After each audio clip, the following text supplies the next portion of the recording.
सर्वप्रथम साक्ष्य वाला प्रश्न है वो सीधा सीधा एग्जाम में प्रश्न पूछा जाता है कि पूरा पाषाण काल के अवशेष। क्या प्रश्न है, थोड़ा सा ध्यान से देखो इस प्रश्न को। प्रश्न कह रहा है कि किसने जयपुर और बूंदी के इंद्रगढ़ से पूरा पाषाण कालीन हस्त कुठार, यानी इस किताब में लिखा हुआ है हैंड एक्स, सीधा सीधा लिखा हुआ है हैंड एक्स, यानी कि कुल्हाड़ी जो है, एक्स मतलब क्या होती है, वो होती है कुल्हाड़ी, और हैंड एक्स जो हाथ में पकड़कर चलाई जाए। तो हैंड एक्स के जो प्रमाण है कहां से मिले। एक बलराम कह रहा है कि सूक्ष्म उपकरणों को क्या कहा गया। बेटा सूक्ष्म नहीं है, वो लघु उपकरण है, और यह प्रश्न है मध्य पाषाण काल से आपसे पूछा जाता है, और यह भी आरपीएससी के पेपर में पूछा गया था कि लघु उपकरणों को क्या कहा जाता है। इसी साल पूछा गया था, पिछला जो साल हुआ था उसमें जो शिक्षक भर्तियां हुई थी फर्स्ट ग्रेड सेकंड ग्रेड, उसमें पूछा गया था, और यह प्रश्न 3 से 4 एग्जाम में पूछा गया था। तो वो दोनों प्रश्न मैं आपको अभी करवाने जा रहा हूं, आपका गलत नहीं होगा प्रश्न। ये है आपके सीए हैकेट के द्वारा 1870 ईस्वी में। किसके द्वारा? सीए हैकेट के द्वारा 1870 ईस्वी में। आगे आ जाओ। सीए हैकेट के द्वारा, सीए हैकेट के द्वारा 1870 ईस्वी में। ये सीए वो चार्टर्ड अकाउंटेंट वाला नहीं है, इसका नाम है, ठीक है, इसके मम्मी पापा ने रखा है। ये एक इतिहासविद है। सीए हैकेट द्वारा 1870 ईस्वी में। 1870 ईस्वी में एक तो जयपुर से पूरा पाषाण काल के अवशेष मिलते हैं, एक तो कहां से, जयपुर से, और एक मिलता है आपके इंद्रगढ़ से। और इंद्रगढ़ जगह जो पड़ती है वह पड़ती है आपकी बूंदी के अंदर। तो यहां से आपके हैंड एक्स के प्रमाण मिलते हैं। पाषाण कालीन हस्त कुठार, बहुत अच्छा प्रश्न है। पाषाण कालीन हस्त कुठार मिला, किसको मिला? पाषाण कालीन हस्त कुठार। और इसको अगर अंग्रेजी में कहें तो हैंड एक्स कहेंगे। क्या कहेंगे? Hand axe. आज का टाइम देख लिया, कोई बात नहीं, रात के 12 बज रहे हैं, कोई बात नहीं, लेकिन I will take next time class. कितने बजे लूं? 8 बजे ले लूं या 9 बजे, जो भी आपका टाइम है, 1 घंटे लेंगे। बीजासन माता का मंदिर भी इंद्रगढ़ में है। बिल्कुल सही बात है भाई, रोजाना क्लास ले, रोजाना ऐप में 10-15 क्लास लेनी पड़े भाई। ऐप वाला कहे मैं पैसा दिया गुरुजी माने पढ़ाओ, यूट्यूब वाला कहे सर हम आपसे प्यार करते हैं। तो दोनों ही चीजें जरूरी हैं। तो मैं आप लोगों के लिए दोनों को ही पढ़ाता हूं, लेकिन आप लोग ऐप में पूरा बैच पढ़ते हो, यहां सिर्फ जीके पढ़ते हैं हम, राजस्थान वाला हिस्ट्री कल्चर, जो पूरे सब्जेक्ट का 10% है। तो आप लोगों से भी कहूंगा कि संबंधित बैच ज्वाइन करके पढ़ो। ये हम कहेंगे पाषाण कालीन जो हस्त कुठार है, जयपुर और इंद्रगढ़ बूंदी से, जयपुर और इंद्रगढ़ बूंदी से सबसे पहले 1870 ईस्वी में सीए हैकेट के द्वारा खोजा गया। तो ये प्रश्न क्या हुआ सर? ये प्रश्न ये हुआ, राजस्थान में सबसे पुराने साक्ष्य कौन से हैं? 9 बजे रखें क्लास? ले भाई, आप लोगों की जो डिमांड रहेगी वो रखूंगा मैं। अभी मुझे करंट अफेयर्स भी कराना है, राजस्थान वाला है ना, तो वो कल कराऊंगा 50 क्वेश्चन जनवरी के। राजस्थान में सबसे प्राचीन साक्ष्य अगर कहीं से प्राप्त हुआ है तो वो आपका हैकेट महोदय को मिला, एक कुल्हाड़ी मिली हस्त कुठार पाषाण कालीन, और हस्त कुठार जिसको हाथ से इस्तेमाल की जाए वो वाली। और ये प्रश्न एग्जाम में आएगा, फिर से पूछा जाएगा, तुम इसको गलत मत करना। हो गया, सीए हैकेट वाला हो गया। फिर थोड़ा थोड़ा जैसे समय आगे बढ़ा तो एक महोदय है सैटन कार। कौन सी कार? Satan car. अब इस सैटन कार महोदय को, सैटन कार को झालावाड़ से पाषाण कालीन अवशेष मिले, पूर्व पाषाण कालीन, सैटन कार को झालावाड़ से। और मैं तुम्हें बता दूं ये प्रश्न आया नहीं है अभी तक, और ये आगामी सीईटी है, लैब असिस्टेंट है, फर्स्ट ग्रेड सेकंड ग्रेड है, उनमें ये प्रश्न आएगा। पीडीएफ टेलीग्राम ग्रुप में डालूंगा, टेलीग्राम ग्रुप का लिंक इसी वीडियो के नीचे दिया हुआ है, मुझे याद दिला देना। पिछली वाली पीडीएफ और ये वाली पीडीएफ, मेरे हाथ के लिखे हुए नोट्स प्लस प्रिंटेड नोट्स, पूरे हिस्ट्री कल्चर के जो चल रही हैं अपने, अभी तो लंबा चलेगा, काफी महीने चलेगी ये क्लास। तो झालावाड़ से सैटन कार महोदय को आपके जो ये पूरा पाषाण कालीन अवशेष हैं वो मिलते हैं। ये दूसरा प्रयास है, पूर्व पाषाण कालीन अवशेष। तो पूर्व पाषाण कालीन अवशेष जो सेकंड नंबर पर हैं, तो सेकंड नंबर पर हैं, तो जो श से सेकंड और सैटन कार याद रह जाएगा, मुझे लगता है कोई वो अलग बात है नहीं। अगला जो प्रश्न है, और भी बहुत सारे प्रयास किए गए, ये प्रश्न भी अभी तक पूछा नहीं गया है, ये प्रश्न भी अभी तक नहीं पूछा गया है। सीए हैकेट वाला का तो प्रश्न है वो पूछा गया है, सीए हैकेट वाला आया हुआ है, लेकिन अगले जो प्रश्न आएंगे वो आएंगे सैटन कार महोदय वाला, जो आम किताबों में आप पढ़ते नहीं हो, और दूसरा और किन के द्वारा ऐसे प्रयास किए गए कि राजस्थान के अंदर पूर्व पाषाण काल के अवशेष हमें मिले हैं। उसके अंदर वी.ए. अल्चिन भी शामिल था। अरे रुक जा, बी अल्चिन की बात करेंगे रे, जालोर के अंदर करेंगे, और वो प्रश्न भी एग्जाम में आएगा। मेरे पास सारी चीजें हैं, अभी तो सारी बताऊंगा। तो पूर्व पाषाण काल के जो अवशेष है वो राजस्थान के अंदर हैकेट में होते हैं, वो सबसे पहले मिलते हैं, पत्थर काल के, स्टोन एज के सबसे पहले अवशेष, और वो भी पूर्व पाषाण काल के। अन्य प्रयासों में भारतीय पुरातत्व और संग्रहालय विभाग नई दिल्ली प्लस इनके साथ डेक्कन कॉलेज पूर्णा महाराष्ट्र के वीरेंद्रनाथ मिश्र, नाम याद करना, वीरेंद्रनाथ मिश्र को भी पूरा पाषाण काल के अवशेष मिले हैं। और राजस्थान पुरातत्व संग्रहालय विभाग के विद्वान आरसी अग्रवाल, विजय कुमार, हरीशचंद्र मिश्रा। लो, ये मिश्रा तीसरा और कोई नहीं, मिश्रा के अलावा तीसरा और कोई नहीं आएगा। परीक्षा में सीधा सीधा प्रश्न पूछा जाएगा, राजस्थान पुरातत्व संग्रहालय विभाग के निम्न में से किन विद्वानों के द्वारा पूरा पाषाण काल के अवशेष खोजे गए? इनमें कौन शामिल नहीं था? उसमें वीरेंद्रनाथ मिश्र भी होगा, उसमें हरीशचंद्र मिश्र भी होगा। तो वीरेंद्रनाथ मिश्र भी है और ये भी मिश्र है सर, तो मामला तो गड़बड़ होना ही है। वीरेंद्रनाथ मिश्र यानी वीएन मिश्र है, वो आपके इसके अंदर आ जाएंगे, डेक्कन कॉलेज पुणे के। और हरीशचंद्र अपने हैं राजस्थान के पुरातत्व संग्रहालय विभाग के। विजय कुमार जी हैं, हरीशचंद्र जी हैं और आरसी अग्रवाल जी हैं। अग्रवाल जी कहते हैं कि हरीशचंद्र जी को सत्य ही विजय है, ऐसे शब्दों का इस्तेमाल करके हमेशा सत्य के साथ चलना चाहिए। थोड़ा सा दिमाग में, माइंड में मैप बनाया करो। राजस्थान पुरातत्व में आरसी अग्रवाल, विजय कुमार और हरीशचंद्र जी मिश्र शामिल होंगे। और वीरेंद्रनाथ मिश्र की बात करेंगे तो डेक्कन कॉलेज पुणे और इंडियन भारतीय पुरातत्व सर्वेक्षण विभाग, इन तीनों ने खूब प्रयास किए हैं। और राजस्थान के अंदर इन तीनों के प्रयासों से हमें पूरा पाषाण काल के अवशेष मिले हैं। सबसे पहला प्रयास किसके द्वारा किया गया? सीए हैकेट। दूसरा और प्रयास सैटन कॉर के द्वारा। कहां पर? झालावाड़ के अंदर। और तुम में से एक भी विद्यार्थी ऐसा नहीं है जो ये कह देवे बिस्तर में पड़ा पड़ा अभी रात को 12 बजे कि सर मुझे याद नहीं हुआ। एक सिंगल बच्चा ऐसा नहीं है।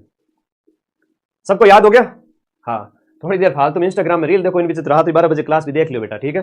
कोई मतलब नहीं है रीलों में, जिंदगी निकल जाएगी रील की तरह, कामयाब हो जाओगे, रमकुड़ी जमकुड़ी आ जाएगी, शादी वादी हो जाएगी, घर परिवार सेट हो जाएगा, बढ़िया गाड़ी घोड़े बंगले सब हो जाएंगे, माँ बाप खुश रहेंगे। तो काम वही करो जिसमें जीवन में आनंद मिले, वास्तव में टाइम उसी में स्पेंड करो जहां सफलता मिले। एक मोस्ट इंपोर्टेंट प्रश्न, एक वेरी इंपोर्टेंट प्रश्न जो एग्जाम में पूछा जाएगा कि राजस्थान में वो जगह बताइए जहां से आपके पूर्व पाषाण काल, मध्य पाषाण के अलग अवशेष स्थान बताऊंगा, पूरा पाषाण के अलग हैं और नव पाषाण के स्थान राजस्थान में अलग हैं। पूछेंगे पूर्व पाषाण काल के अवशेष राजस्थान में कहां कहां से मिलते हैं, तो आप लोग फटाक से उत्तर देना। इधर से स्टार्ट करो रे, मैंने गोले करके लाए हैं सारे। तो एक तो आप कहोगे कि जोधपुर से, बोलो मेरे साथ साथ, माइंड में मैप बना लो कि मध्य के जितने भी है ना वो सब इसमें आ जाएंगे। झालावाड़ और जोधपुर को कनेक्ट करो और फिर जालोर पाली देख लेना, और बीच के चित्तौड़, भीलवाड़ा, अजमेर, टोंक, जयपुर और अलवर कर देना। तो जोधपुर है, पाली है, ये मारवाड़ साइड के, और आपके जालोर हैं। जोधपुर, पाली और जालोर। किताबों में दुनिया भर की बातें लिखी हैं, लेकिन गुरु के बिना याद कैसे होगा? ठीक है। हाँ, अगला लिखिएगा आपका चित्तौड़, भीलवाड़ा, ये दोनों मेवाड़ के जिले हैं। ठीक है, चित्तौड़ याद करना साथ साथ में। और अगले 1 मिनट बाद एक भी ऐसा बच्चा नहीं होगा जिसे याद नहीं होंगे ये नाम। चित्तौड़, भीलवाड़ा, ये मेवाड़ के 2 जिले आ गए, चित्तौड़ और भीलवाड़ा। उसके बाद माइंड में मैप बनाओ वापस से, अजमेर, मध्य राजस्थान की ओर आ जाओ। अजमेर, टोंक, जयपुर, अलवर। अजमेर, टोंक, जयपुर और आई लव अलवर। और एक बच गया अपना कौन सा? हड़ौती का झालावाड़। एक बच गया आपका झालावाड़। मुझे लगता है ये 4, 5, 6, 7, 8, 9, 10, 11 नाम तुम्हारे यहां पर सेट हो चुके हैं। कैसे सर? मेवाड़, सबसे पहले तो माइंड में मैप बनाओ, इधर वाली चीजें लो, थोड़ा मारवाड़ साइड वाले 3 जिले जहां से पूर्व पाषाण काल के अवशेष मिले हैं। कौन कौन से हैं सर? हम बात करें कि जोधपुर है, पाली है, जालोर है। अभी जालोर में किसने पूर्व पाषाण काल के अवशेष प्राप्त किए, ये प्रश्न आएगा, अभी मैं आगे बताऊंगा। तो जोधपुर, पाली, जालोर कर देना। फिर चित्तौड़, भीलवाड़ा है, तो ये चित्तौड़ और भीलवाड़ा मेवाड़ के 2 जिले कर देना। और उसके बाद में अजमेर, टोंक, जयपुर, अलवर। अजमेर, टोंक, जयपुर, अलवर है मध्य के आगे और पूर्व की तरफ आगे। और एक आगे अपना झालावाड़। तो 1 2 3 4 1 2 3 4 11 जिले मजाक मजाक में याद हो गए। हुए कि नहीं भैया? बताओ पहले शानदार तरीके से कि पूरा पाषाण काल के अवशेष राजस्थान में कहां से मिले। मुझे पता है दुनिया भर की किताबें हैं तुम्हारे पास, सब चीजें हैं, लेकिन जब तक वीडियो नहीं चलता है, गुरुजी जब तक समझाते नहीं है, तब तक समझ में नहीं आता है। इसीलिए तो वीडियो कोर्स के अंदर आप सारे सब्जेक्ट पढ़ते हो और एक एक चीज के नोट्स बनाते हो, तो और अच्छे से समझ में आता है। तो पूरा पाषाण काल राजस्थान के अंदर कंप्लीट होता है मेरे भाई बहनों। यहां पर मैं वापस से बताऊंगा, पूरा पाषाण काल के अवशेष जो राजस्थान में मिलते हैं वो क्वार्टजाइट पत्थर के मिलते हैं, और हैकेट ने सबसे पहले खोजे थे, बाद में सैटन कॉर है, अन्य जो विभाग है उनके द्वारा, और जिले भी मैंने बता दिए। सीधा सीधा प्रश्न आएगा। और एक प्रश्न आएगा कौन कौन सी नदियों के किनारे, तो चंबल और बनास नदियों के किनारे ये अवशेष आपके मिले हैं। लिखिएगा, चंबल और बनास नदियों के किनारे, चंबल और बनास, सीधा सा प्रश्न बनेगा, चंबल और बनास नदियों के किनारे पुरा पाषाण काल के अवशेष राजस्थान में मिलते हैं। और इसी के अंदर किताब की अंतिम लाइन में एक लाइन लिखी हुई है कि जालोर के अंदर पुरा पाषाण काल जो पैलियोलिथिक टाइम है वहां पर जो अवशेष मिलते हैं वो बी ऑल्चिन को मिलते हैं। मोस्ट इंपोर्टेंट है, जालोर के अंदर बी ऑल्चिन, इनको पुरा पाषाण काल के अवशेष मिलते हैं, जालोर के अंदर बी ऑल्चिन। और यह प्रश्न अभी तक पूछा नहीं गया है और मैं फिर से कहूंगा ये मोस्ट है और यह प्रश्न आएगा कि जालोर में पूरा पाषाण काल के अवशेष कहां मिले, राजस्थान में कौन सी नदियां ऐसी हैं जिनके किनारे पूरा पाषाण काल के अवशेष मिले, बताइए। चंबल और आप बनास बताओगे मेवाड़ सेक्टर की, ठीक है। चंबल, बनास, सरस्वती, द्रस्वती नदियां जहां पर आपके प्राचीन काल सबसे पहले जो एज आया था आपका प्रागैतिहासिक काल के अंदर पाषाण काल का जो पूरा पाषाण काल उसके अवशेष हमें मिलते हैं। तो ये कंप्लीट होता है। इसके बाद आगे बढ़ेंगे, अपना जो पूरा पाषाण काल है, जो पाषाण एज है उस स्टोन एज के अंदर एक कंप्लीट होता है। स्टोन एज के अंदर आपका पूरा पाषाण कंप्लीट होता है। स्टोन एज के अंदर यानी पाषाण काल के अंदर पूरा के बाद में आता है मध्य वाला टाइम। और मध्य पाषाण काल के अवशेष राजस्थान में कौन से स्थान से नहीं मिले, ऐसा प्रश्न तुमसे पूछा जा सकता है कि कहां से नहीं मिले, कहां से मिले, कौन से उपकरण है प्राप्त हुए, माइक्रोलिथ उपकरण कौन से हैं, ये आरपीएससी ने कठिन पेपर में पूछ लिया। तो इस एज में जो भी मध्य पाषाण काल में जितने भी उपकरण प्राप्त हुए वो सारे के सारे उपकरण क्या कहलाते हैं, माइक्रोलिथ या लघु पाषाण उपकरण कहलाते हैं, माइक्रोलिथ या लघु पाषाण उपकरण कहलाते हैं। और ये प्रश्न फर्स्ट ग्रेड में पूछा गया था अभी। अच्छा, हम थोड़ी मध्य पाषाण काल की बात करें। मध्य पाषाण काल के जो उपकरण होते हैं वो काफी छोटे होते हैं। छोटे उपकरण होने की वजह से इनको क्या कहा गया, लघु उपकरण कहा गया। और यही तो प्रश्न एग्जाम में आया था कि लघु पाषाण उपकरण क्या कहलाते हैं, माइक्रोलिथ कहलाते हैं। और सभ्यताओं की बात करेंगे कहां से प्राप्त हुए वो अगली क्लास में। हल्के उपकरण मिले हैं, छोटे उपकरण मिले हैं और कुशलता पूर्वक बने उपकरण हैं। आपसे प्रश्न पूछा जाएगा कि राजस्थान में जो मध्य पाषाण काल के अवशेष मिले हैं उनकी विशेषता निम्न में से कौन सी नहीं है। आपसे पूछा जाएगा ये छोटे हैं, वजन में हल्के हैं, और तीसरा होगा कि ये एकदम उबड़ खाबड़ टाइप के हैं, बेढोल टाइप के हैं, बहुत ही भद्दे दिखते हैं। तब आप कहोगे ये भद्दे नहीं दिखते हैं, ये तो बहुत ही सुंदर दिखते हैं और कुशलता पूर्वक बनाए गए हैं। तो वो कथन आपका गलत हो जाएगा। और कोई पेपर कठिन नहीं होता है, बस हमारा नॉलेज है वो तगड़ा होना चाहिए। इसीलिए तो कहते हैं नॉलेज इज पावर। तो माइक्रोलिथ जो उपकरण है वो कुशलता पूर्वक बने हैं काफी, ठीक है। जो कहते हैं ना काफी मेहनत करके बनाए गए छोटे और हल्के उपकरण हैं। किससे निर्माण जो है वो किससे किया गया, इसके उदाहरण बताइए कि कौन कौन से पत्थर वगैरह इस्तेमाल किए गए इन उपकरणों को बनाने के अंदर। हाँ, बहुत बढ़िया। Jasper, agate, chert, carnelian, quartzite, chalcedony, ये कुछ पत्थर हैं जिनसे आपके मध्य पाषाण काल के लघु उपकरण यानी छोटे उपकरण मिले हैं। ये जैस्पर, एगेट, चर्ट, कॉर्नेलियन वगैरह सिंधु घाटी सभ्यता के संबंध में हम देखते हैं। कॉर्नेलियन जो उनके मन के वगैरह मिले हैं ये करते हैं हम। क्वार्ट्जाइट, कॉर्नेलियन, क से क्वार्ट्जाइट, कॉर्नेलियन, कल्सेडोनी, क से तीनों याद रह जाएंगे, chalcedony, carnelian, quartzite, jasper, agate, chert, chert बहुत इंपॉर्टेंट है। इनसे बने हुए लघु पाषाण काल, मध्य पाषाण काल के उपकरण। उदाहरण आपसे 100% पूछे जाएंगे। बताइए लघु पाषाण काल के उपकरणों की जो उदाहरण है वो कौन से हैं। 100% पूछा जाएगा। अगर पूरे इस ऑथेंटिक किताबों से तुमने 10 प्रश्न ज्यादा कर लिए तो सिलेक्शन तुम्हारा होगा, दूसरे वाले विद्यार्थी का हो ही नहीं सकता, क्योंकि वो छोड़ के आएगा इन प्रश्नों को, पढ़ा ही नहीं कभी। ब्लेड है, इग्रेवर है, ट्राइंगल है, क्रेसेंट है। क्रेसेंट मतलब अर्धचंद्राकार, क्रेसेंट शेप में क्रेसेंट है, ट्रेपेज है, स्क्रैपर है, पॉइंटर है। Pointer, scraper, trapeze, crescent, triangle, blade और इग्रेटर, ये किसके उपकरण हैं, लघु पाषाण काल के उपकरण हैं। सीधे सीधे प्रश्न है वो एग्जाम में पूछे जाएंगे। राजस्थान में लघु पाषाण काल के उपकरण कहां से आते हैं, राजस्थान में लघु पाषाण काल के उपकरण कहां से, हाँ ये प्रश्न है वो आपसे पूछा जाएगा। राजस्थान के अंदर लघु पाषाण काल के उपकरण कहां से मिले, थोड़ा इसके ऊपर बात कर देते हैं। पश्चिमी राजस्थान में लूणी और उसकी सहायक नदियां, एक देखिएगा पश्चिमी राजस्थान के अंदर हम बात करेंगे लूणी और उसकी सहायक नदियां। यहां से हमें लघु पाषाण काल, मध्य पाषाण काल के उपकरण मिले हैं। लूणी और उसकी हेल्पिंग ट्रिब्यूटरीज, वहां से हमें मध्य पाषाण काल के उपकरण मिले हैं। थोड़ा मेवाड़ में चलते हैं तो चित्तौड़ की बेड़च घाटी और विराटनगर, चित्तौड़ की बेड़च घाटी, चित्तौड़ की बेड़च नदी घाटी, यहां से इसके अवशेष मिले हैं। और नया जिला जो कोटपुतली बहरोड है वहां की बात करें तो यहां पर आपका विराटनगर, विराटनगर, ये वो स्थान है जहां से आपके लघु पाषाण, मध्य पाषाण काल के उपकरण प्राप्त हुए हैं। सीधा सीधा प्रश्न आएगा, मोस्ट इंपोर्टेंट प्रश्न आएगा। और पत्थर से बने इन छोटे उपकरणों को क्या कहा गया? माइक्रोलिथ कहा गया। क्या कहा गया? माइक्रोलिथ। माइक्रोलिथ क्या होते हैं? मध्य पाषाण काल के लघु उपकरण। और यह प्रश्न परीक्षा में अभी 6 महीने पहले आरपीएससी ने अपने कठिन पेपर में पूछा था। मध्य पाषाण काल के लघु उपकरण, मध्य पाषाण काल के लघु उपकरण जो है वो आपके क्या कहलाते हैं? माइक्रोलिथ कहलाते हैं। इनके उदाहरण बता दिए, कहां से प्राप्त हुए हैं वो बता दिए, किससे बने हुए थे वो बता दिए। ये पूरा मैप बता करके मैंने आप लोगों को बता दिया। अब इसके नोट्स हैं वो आप लोगों को मैं आगे समझा ही दूंगा, कोई बात है नहीं बड़ी। और रात के 12 बजे भी इतने विद्यार्थी तुम लाइव देख रहे हो, इसका मतलब 3-4 घंटे पहले लेकर था तो 1000 विद्यार्थी तो लाइव होते के होते। तो अगली क्लास के अंदर राजस्थान की जितनी भी सभ्यताएं हैं जो आपके इस ऑथेंटिक किताब में दी गई हैं वो कराऊंगा, ठीक है। तो मध्य पाषाण काल के लघु उपकरण कहां से मिलते हैं, ठीक है, जो आपके स्थल हैं हम उनकी बात करेंगे, स्थलों की, जहां से प्राप्त हुए वो बता दिए, उपकरण बता दिए, किससे बने हुए ये बता दिए। अब नवपाषाण काल, सीधा सीधा प्रश्न आता है। नवपाषाण काल में इतने सारे स्थान जो आपके यहां पर दिए गए हैं, मोस्ट इंपोर्टेंट है। नवपाषाण काल की बात करें या उत्तर पाषाण काल की बात करें, नवपाषाण काल या हम जिसे कहें उत्तर पाषाण काल, राजस्थान में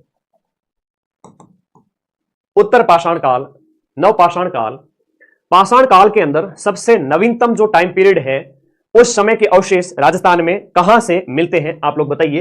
तो सीधा सा मेरे साथ माइंड मैप बना के याद करिए। उत्तर से स्टार्ट करें, शेखावाटी के जो जिले हैं उनके अंदर आपका झुंझुनू शामिल है। झुंझुनू के बाद में आपका सीकर आएगा और सीकर के बाद बीच में आपका जयपुर, जो बीच के हैं जयपुर, नागौर, जोधपुर, अजमेर, जयपुर, नागौर, जोधपुर, अजमेर, जयपुर, नागौर, जोधपुर, अजमेर, और फिर मेवाड़ के 2 जिले उदयपुर और चित्तौड़, उदयपुर और इसके अलावा चित्तौड़। तो मेरे प्यारे साथियों ये जो स्थान है वो आपके उत्तर पाषाण काल, नव पाषाण काल के स्थान है, जहां पर शेखावाटी के 2 लिए, फिर जयपुर, अजमेर, नागौर, जोधपुर लिया, चित्तौड़, उदयपुर लिया। और इससे पहले जब हमने बात की थी मध्य पाषाण काल में, तो मध्य पाषाण काल में पश्चिमी राजस्थान, आपका मेवाड़ में चित्तौड़ और कोटपुतली बहरोड का विराटनगर, ये हमने बात की थी। और इससे पहले हमने पूर्व पाषाण काल की बात की थी, उसके जो जिले थे वो आपके पश्चिम के 3, फिर आपके 4 उत्तर के, मध्य और उत्तर के, फिर मेवाड़ के 2 और झालावाड़। ये तो रटना पड़ेगा, थोड़ा सा समझना भी पड़ेगा, तभी जाके समझ में आएगा, वरना तो ये प्रश्न कैसे हल होगा।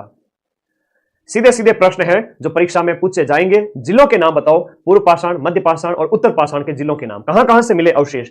अब राजस्थान में धातु काल शुरू होता है, पत्थर बहुत चला लिए, पत्थरों के बाद में मनुष्य को ज्ञान हुआ आपके पाषाण काल के बाद में ताम्र काल, कांस्य काल, लोहा काल। तो ये अलग अलग स्टेज आते हैं।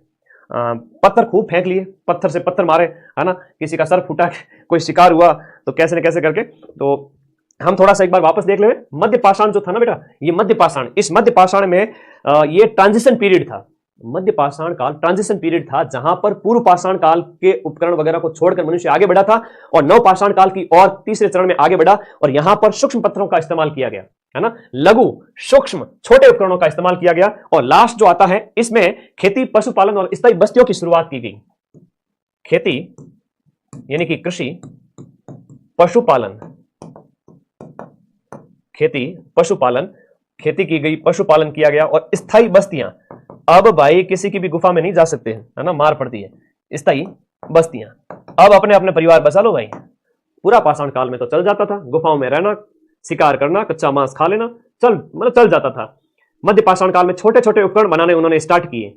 और नव पाषाण काल या उत्तर पाषाण काल की बात करें, और इस टाइम में खुद के घर, खुद की रमकुड़ी जमकुड़ी, है ना, इधर उधर कहीं नहीं जाना, खुद के बच्चे, खेती, पशुपालन, एकदम समझदार सियाना मनुष्य बनना लग गया। ठीक है, तो ये 3 आपको याद रखने हैं। अब राजस्थान के अंदर धातु काल शुरू करते हैं। सबसे पहले हमने बात की थी पत्थर की, पाषाण, पाषाण ताम्र, और उसके बाद में आपके कांस्य और आपके लोह, इनकी बात हम करते हैं अलग अलग। आगे आ जाओ।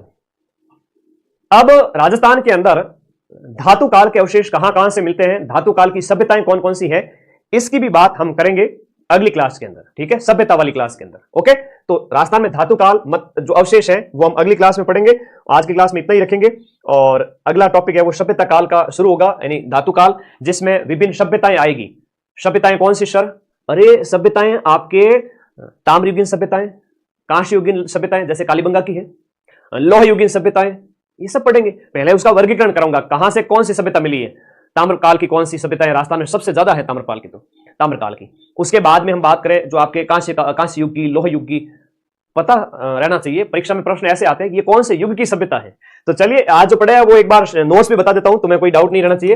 तो इतिहास को 3 भागों में बांटा मैंने बता दिया था, और प्राग ऐतिहासिक जो मानव था जिसमें वो लेखन कला से अपरिचित था। आदि इतिहास शुरू होता है जब मनुष्य के साक्ष्य उपलब्ध थे लेकिन हम पढ़ नहीं पाए, और ऐतिहासिक काल में हमें सब कुछ पता चलता है।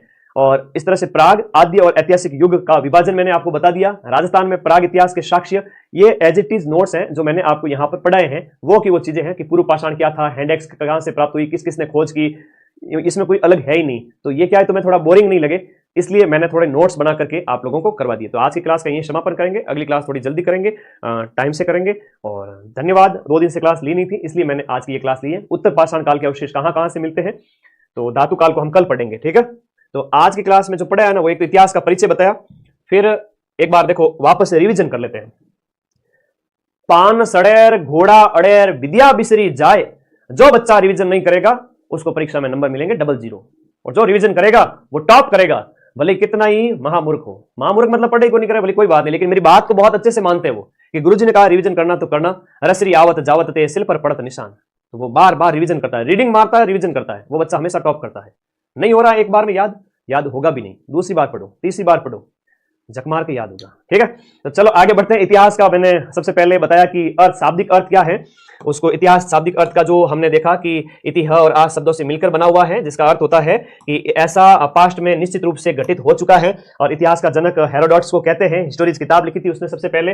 मानव जो इतिहास है उसका अगर हम काल विभाजन देखें, काल विभाजन में प्राग ऐतिहासिक मानव आता है जो पढ़ना लिखना नहीं जानता था, बिल्कुल कोई कपड़े वपड़े नहीं है, कोई घर नहीं है, कोई रमकुड़ी जमकुड़ी नहीं है, जहां मन करे घूमे फिरे, शिकार करे, एकदम स्वतंत्र, इसे कोई एग्जाम की तैयारी नहीं करनी थी, ऐसा मानव था। कोई साक्ष्य नहीं मिले, मतलब लिखित साक्ष्य उपलब्धि नहीं है, शिकार करना इसकी हॉबी थी।